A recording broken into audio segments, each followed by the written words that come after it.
डेरे की जमीन की बिजाई को लेकर दो बिरादरियों में हुआ खूनी संघर्ष। मेरे गोली लग रही है, 16 लाठी लग रही है।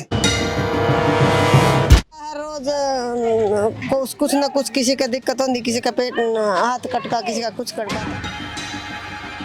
उसके कारण ये झगड़ा हुआ, जिसके कारण वो गांव छोड़ के चले गए। संघर्ष चलता रहा, बहुत संघर्ष हुआ, 17-18 साल संघर्ष चला। यहाँ रहते थे, इस एरिया में रहते थे पहले। 1987 से 88 में चले गए थे। पूरी बिरादरी ने किया पलायन, बस गया एक नया गांव बसा दिया। 36 साल पहले के विवाद से अब संवाद तक की यात्रा की रोंगटे खड़े कर देने वाली दोनों गांव से की गई ग्राउंड रिपोर्ट, पहली बार सिर्फ द चबूतरा पर।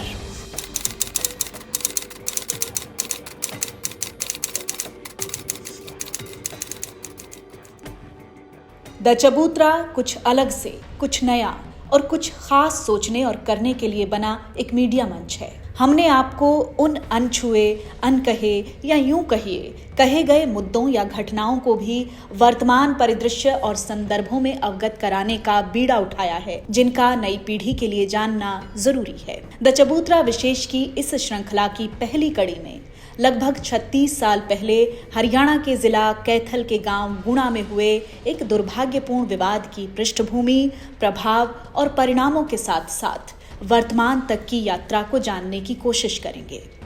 गुणा गांव पहुंचते ही द चबूतरा ने तलाशा एक चबूतरा, जिसकी छाया में सालों पहले हुए उस विवाद की आहट थी। यही वो जगह थी जहां दो पक्षों के बीच विवाद बढ़ा, जिससे एक नए गांव का जन्म हुआ। कड़ी से कड़ी जोड़ने की कोशिश हम कर रहे हैं, इस कहानी को हम समझने की कोशिश कर रहे हैं कि आखिरकार उस दौर में हुआ क्या था जो इस तरह के हालात बने, क्यों वो परिस्थितियां बनी। इसी को समझने के लिए आज हम गुहना गांव में आए हैं। जैसे ही हम गुहना गांव पहुंचे तो वहां की बनावट और बसावट देखने लायक थी। ये एक सुनियोजित गांव था, जगह जगह धार्मिक अनुष्ठानों की गूंज सुनाई दे रही थी।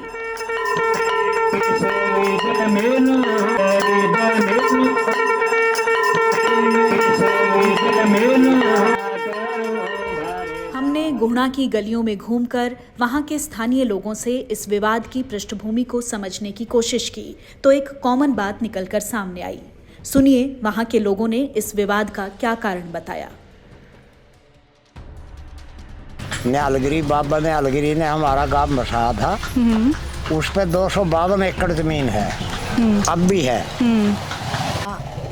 एक जमोड़ी हिसार डिस्ट्रिक्ट था हीर, और एक था जी खरर रोहतक से होशियार सिंह चौधरी जी। उनने वो ठेके पे ली थी जमीन। अच्छा। 20 साल ली पटा बाबा प्रेमगिर से। अच्छा। मंत प्रेमगिर जी हुआ करते उस टाइम, ठेका पे ली वो। फिर 20 साल पूरे हो गए, गांव के लोगों ने चाहा भाई इसको छोड़ देंगे, उनने उस पर कब्जा करने की सोची। फिर हमारे गांव के हरिजनों ने वो जमीन ठेके पे पट्टे पे ले ली जी। जब उनका पट्टा पूरा होया वो अड़ गए।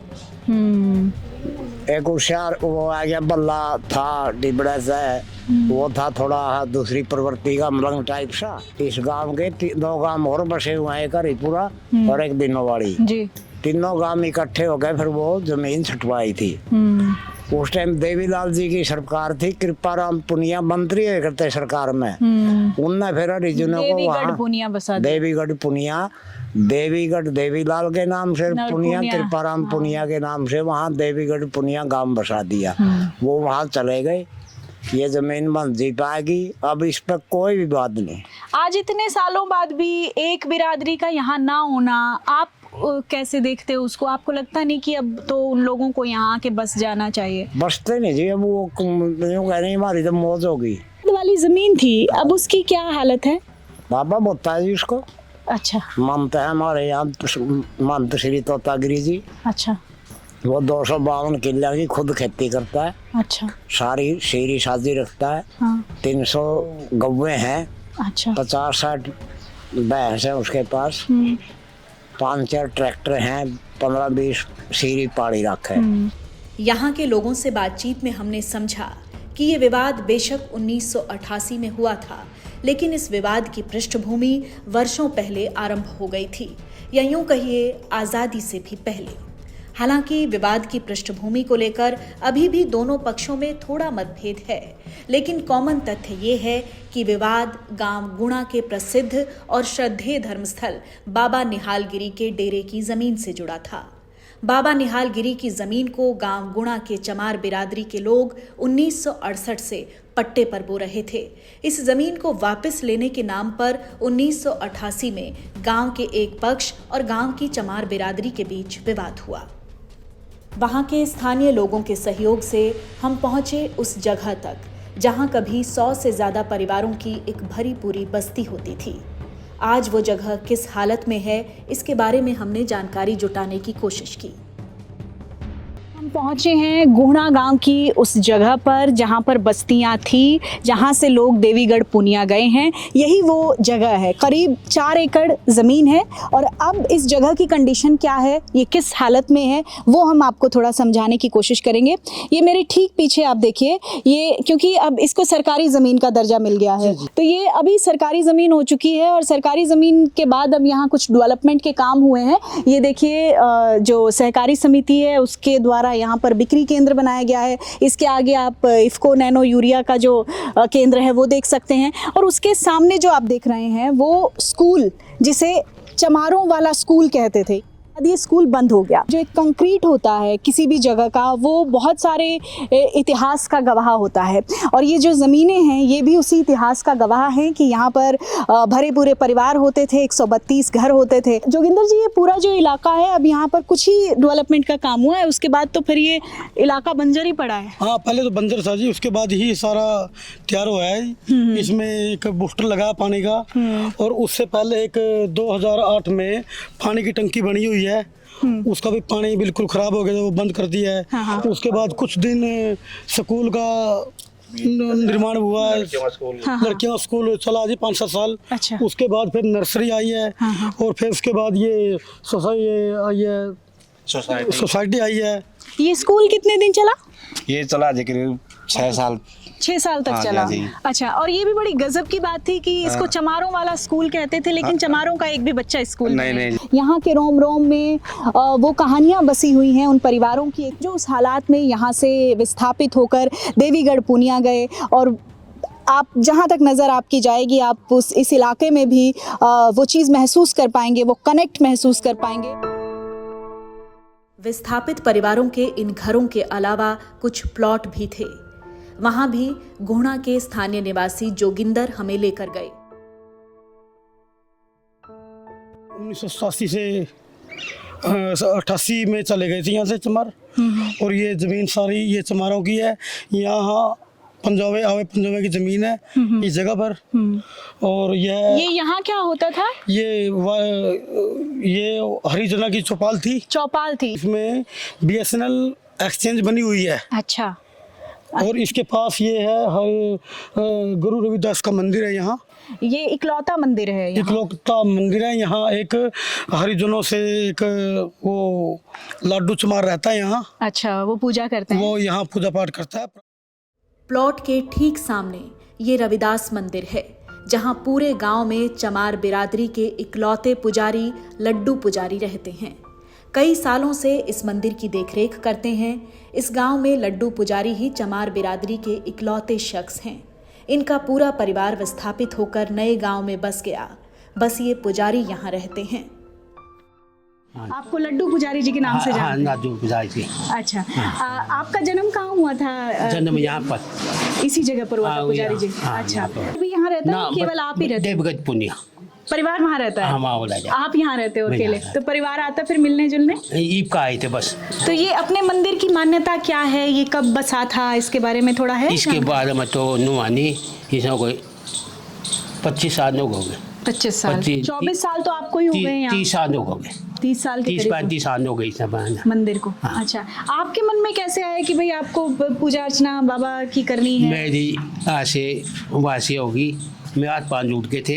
मैं परचून की दुकान के हाथ पाँव जुट के फिर मैं उड़ा गया, हुआ कि ठीक हुआ।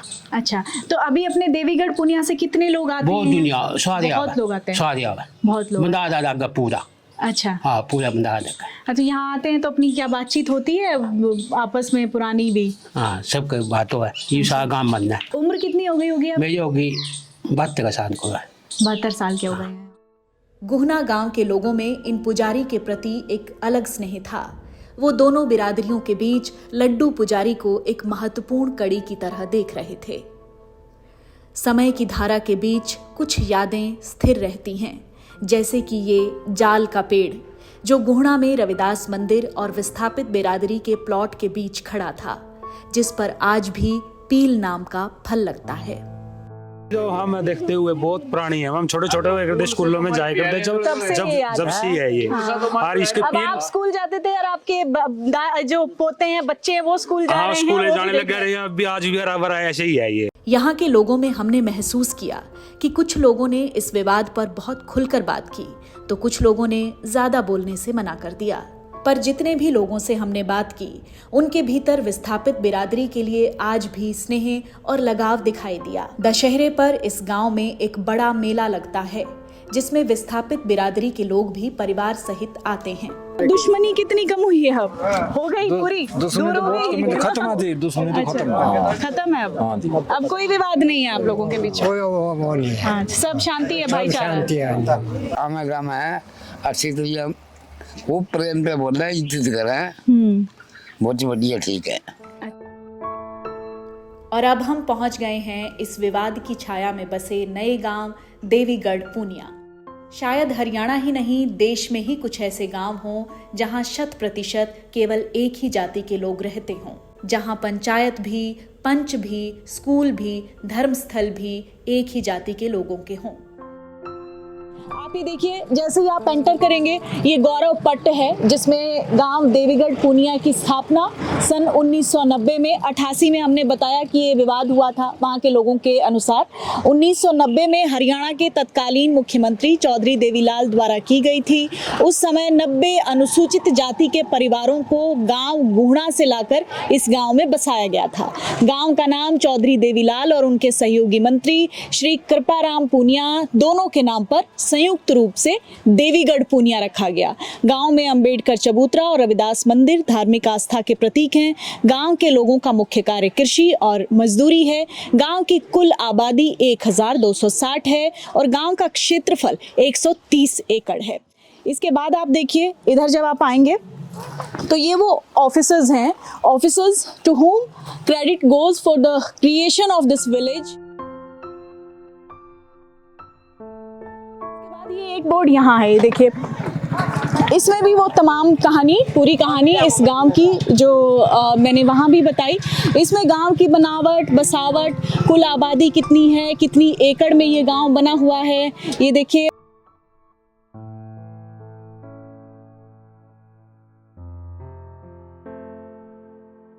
और इस गांव की एक अपनी ब्यूटी है। आप जब अंदर एंटर करेंगे तो ये बहुत खूबसूरत एक बनावट और बसावट जो है वो इस गांव की आपको दिखाई देगी। शानदार प्रवेश द्वार, साफ सुथरा स्कूल, ज्ञान के वैश्विक प्रतीक बाबा साहेब अंबेडकर की प्रतिमा, आधुनिक डिजाइन से चौड़ी और चकोर गलियां, सब देखने, समझने और जानने लायक है। 36 साल के इस गांव का यौवन दिखता भी है। पूरा गांव एक ही कुएं का पानी पीता है। गांव में 8 भौण का कुआं है। हरियाणा में तो क्या, देश के गांवों में भी आज के समय में 8 भौण के कुएं कम ही मिलते हैं। ना किसी ने आरओ लगवाया है, ना इसकी जरूरत है। गुहना गांव में कुएं पर पानी भर रही महिलाओं से भी हमने बातचीत की। वो ज्यादा इस विवाद के बारे में नहीं जानती थीं, पर जितना उन्होंने उनके पूर्वजों से सुना, उसके बाद एक नए गांव के उदय को वो एक उम्मीद की नई किरण के तौर पर देख रही थीं। वो खुश थीं क्योंकि इस गांव में उन्हें तमाम सुख सुविधा मुहैया करवाई गई हैं। आप बाद में आई हो, कुछ सुना होगा अपने पूर्वजों से, कुछ सुना? पूर्वजों तो से पिछला गांव इनका गुणा, हाँ। वहाँ से आए हैं ये। अच्छा, उसकी कुछ कहानी बताई कि क्या हुआ था उस टाइम? कहानी यही है, सुनी है जी, सुनने को आई है कि इनकी लड़ाई झगड़ा होता था। लड़ाई झगड़ा होता था। लड़ाई झगड़े के कारण देवीलाल ने इनको यहाँ जगह दी है। हर रोज लड़ने मरने से एकांत में ठीक है। अच्छा, मजाकिया अंदाज में उन्होंने कहा कि अच्छा है, यहाँ हमें जीरी नहीं काटनी पड़ती है, यानी कि खेती बाड़ी का काम कम है। जीरी का एरिया है। अच्छा, जीरी का एरिया, तो वहाँ जीरी काटनी पड़ती थी। वहाँ एक बच्ची ने गांव की लाइब्रेरी को लेकर खुशी जाहिर की। लाइब्रेरी हमें भी उत्सुकता हुई लाइब्रेरी को देखने की, तो हम पहुंचे गुहना गांव की लाइब्रेरी। गांव की लाइब्रेरी में तमाम सुविधाएं थी। तमाम रूल्स एंड रेगुलेशंस के साथ ये एक अच्छी लाइब्रेरी ये देवीगढ़ पूनिया गांव में आपको दिखाई दे रही है। और ये देखिए प्रॉपर क्लासरूम बना हुआ है, स्मार्ट टीवी लगा है और बोर्ड है, चेयर्स हैं और यहाँ ऐसा आपको दिख सकता है कि आराम से बैठ के बच्चे जो है टीचर से जिस तरीके से पढ़ाई करते हैं, जो क्लासरूम का माहौल होता है वो भी आप यहाँ महसूस कर सकते हैं। सबसे अच्छी चीज़ है देखिए वाईफाई है, प्रॉपर वाईफाई है बच्चों को, क्योंकि डिजिटल इंडिया है, डिजिटली बच्चे पढ़ाई करते हैं, क्लासेस डिजिटली लगाते हैं, तो उनको इंटरनेट की कोई दिक्कत ना आए इसके लिए वाईफाई भी है यहाँ। कितने बजे आते हो लाइब्रेरी में पढ़ने? 5 बजे। 5 बजे? कितनी देर तक पढ़ते हो? 1 घंटा। सारी किताबें मिल जाती है अपने हिसाब से, और जो कुछ पढ़ना है तो पढ़ के चले जाते हैं। हाँ, बड़ी को शांति से आराम से पढ़ाई हो जाती है। बच्चों से ये सुनकर अच्छा लगा कि वो घंटों यहाँ बैठकर पढ़ाई करते हैं। लाइब्रेरी के बनने के बाद पढ़ाई के प्रति बच्चों का बढ़ता क्रेज साफ दिखाई दे रहा था। शहर के नज़दीक होने की वजह से बच्चों को अच्छे स्कूल कॉलेज में पढ़ने लिखने का अवसर भी मिल पा रहा है। गांव में नौकरियों में इजाफा हुआ है और बेहतरी के नए रास्ते खुले हैं। एजुकेशन का क्या माहौल है? एजुकेशन अब तो ठीक है, बढ़िया है, बिल्कुल बच्चे पढ़ रहे हैं, अच्छी कोचिंग भी ले रहे हैं। यहाँ पर लाइब्रेरी भी है जो कंपटीशन टेस्ट के लिए बच्चे तैयारियां कर रहे हैं। कितने बच्चों को नौकरियां मिली हैं लगता है आपको? अब की बार है हाँ, 5 बच्चे लगे जी, जिसमें 5 बच्चे लगे। 4 पुलिस में है, 1 बिजली बोर्ड में लगा है। मतलब गांव में तमाम सुविधाएं हैं, किसी तरह की कोई दिक्कत नहीं है, मतलब सारी चीजें बढ़िया हैं। हाँ बिल्कुल बढ़िया, सुविधाएं अच्छी है। धीरे धीरे स्तर सुधर रहा है या फिर आपको लगता है कि भाई कमियां आ रही हैं धीरे धीरे? जैसे हम गांव गुना में रहते थे वहाँ इतनी एजुकेशन नहीं थी जितनी यहाँ के। अच्छा। क्योंकि तो नियर शहर पड़ता है। हाँ। शहर में आपको पता सारी फैसिलिटी होती है, तो इस वजह से ऑटोमेटिक बच्चों का तो इंटरेस्ट। इस बात की खुशी होती है कभी कभी कि भाई हम अच्छी उस पे आ गए। बहुत ज्यादा खुशी है जी। गाँव गुना में हमारा सुधार नहीं होता कभी, क्योंकि वहाँ लड़ाई झगड़ा बहुत ज्यादा था इस वजह से। लेकिन यहाँ आके बच्चे हमारे बहुत कामयाब हैं। अच्छा चंद्रभान जी, एक बात बताइए, जब आप यहाँ आए तो आपको एक तो घर दिया गया और एक आपको एक एकड़ जमीन दी गई थी? नहीं ऐसे है जी, हमारे को टोटल 120 किले मिले थे। अच्छा। उसके अलावा 10 किले बस्ती के दिए थे। अच्छा। उसमें जो 10 किले बस्ती में 200 गज का प्लाट दिया गया था। हाँ। 2 रूम सेट बनाकर। हाँ, वो आपको फ्री ऑफ कॉस्ट में? Free of cost. हाँ। मकान फ्री ऑफ कॉस्ट था। हाँ। और जगह हमारे को उसके जो क्या प्राइसेस थे उस टाइम? नॉमिनल प्राइसेस पे दिया गया था? हाँ बिल्कुल। हाँ, सस्ते रेट पे था, यानी कि 25,000 के आसपास था। बातों बातों में चंद्रभान जी ने उन प्लॉट्स का जिक्र किया जो उन्हें देवीगढ़ पूनिया में बसते ही सबसे पहले बनाकर दिए गए थे। गांव काफी तरक्की कर चुका है, घरों की तस्वीर बदल चुकी है। वहां के लोगों की मदद से हम उस पुराने घर के ढांचे तक भी पहुंच ही गए, जिसकी इमारत के नक्शे अब पूरी तरह से बदल चुके हैं। जब देवीगढ़ पूनिया में इस बिरादरी के लोग पहुंचे तो उनको सबसे पहले ऐसे घर दिए गए थे। ये 2 कमरों का घर था।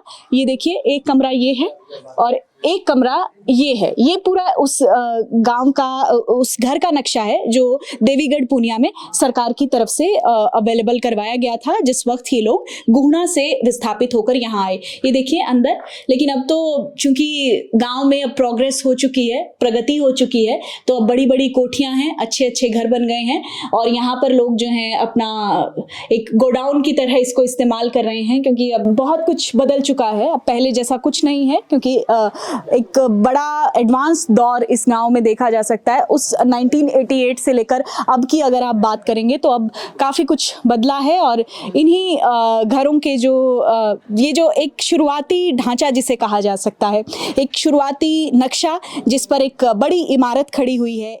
इस घर के बिल्कुल बराबर में गांव के सरपंच का घर भी था। हम वहां भी पहुंचे और उनसे गांव के विकास और गुहना और देवीगढ़ पूनिया के विवाद पर बात की। 2 साल से पंचायत बनी हुई। 2 साल के अंतर्गत जैसे कि गांव की जो चौपाल है, मेन चौपाल, ऐसी चौपाल है, उसकी मरम्मत वगैरह, और जैसे कि गांव में छोटे बच्चों को आंगनवाड़ी बोलते हैं जिसको, उसकी मरम्मत करवाई है, गलियों की मरम्मत करवाई है, गांव में वाटर कूलर, लाइब्रेरी और बहुत सारी छोटे छोटे काम हैं, जैसे कि नाली है, पुलिया है और है। ठीक है मनोज जी, अभी हम गुहना होकर आए हैं, पूरी कहानी आपके गांव की समझ के आए हैं। आपके जहन में आप उस कहानी को कैसे याद करोगे? तो उस टाइम तो पैदा भी नहीं हुए थे हम, तो माँ की कोख में भी नहीं थे उस टाइम। तो गांव में ज्यादातर शादियां बौद्धिक रीति रिवाज से होती हैं। जिस दिन हम कवरेज कर रहे थे, वहां भंते जी किसी शादी समारोह के लिए पहुंचे थे। हमने उनसे भी बात की। गांव में कितनी शादियां हुई होंगी आपके अनुसार? गांव में तो 100 के करीब हो चुकी हैं बौद्धिक रीति रिवाज। यस। यहाँ शादियों में लोग डोनेशन देते हैं? हाँ, लाइब्रेरी में डोनेशन देते हैं। ये सबसे पहला होता है। मंदिर, मस्जिद, गुरुद्वारे के नाम का दे या ना दे, किसी देवी शक्ति के नाम का दे या ना दे, लेकिन शिक्षा का नाम का, यानी कि लाइब्रेरी के नाम का, जहाँ भी बौद्ध पद्धति से शादी होती है वहाँ सबसे पहले लाइब्रेरी के नाम का दान करवाया जाता है।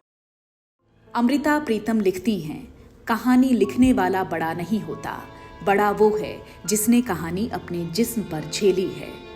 गांव में इस विवाद से जुड़े केवल 2 लोग जिंदा हैं जिन्हें उस दौरान चोटें आई थीं।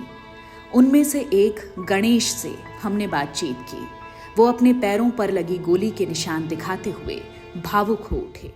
हमारा झगड़ा था जमीन का। हाँ। वहाँ गोली चल गई, गोली लगी, कब्जा था हमारा, कब्जा में कोसा। गोली लगी? आपको भी गोली लगी है? गोली लग रही है यहाँ।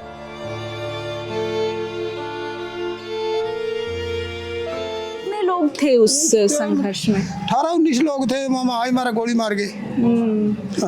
और भी कई लोगों को गोली लगी है? ना लगी नहीं, वो छिंटे छाटे ले एक है ऊपरली लाइना में। हाँ। उसका आडी लिख रही है, गंडासी लग रही है सिर में। अच्छा। मेरे गोली लग रही है, 16 लाठी लग रही है। अच्छा, इसके अलावा भी गोली मारे गए, 16 लाठी मारी, भी मर गया थी, बटोड़ा में गिर दो।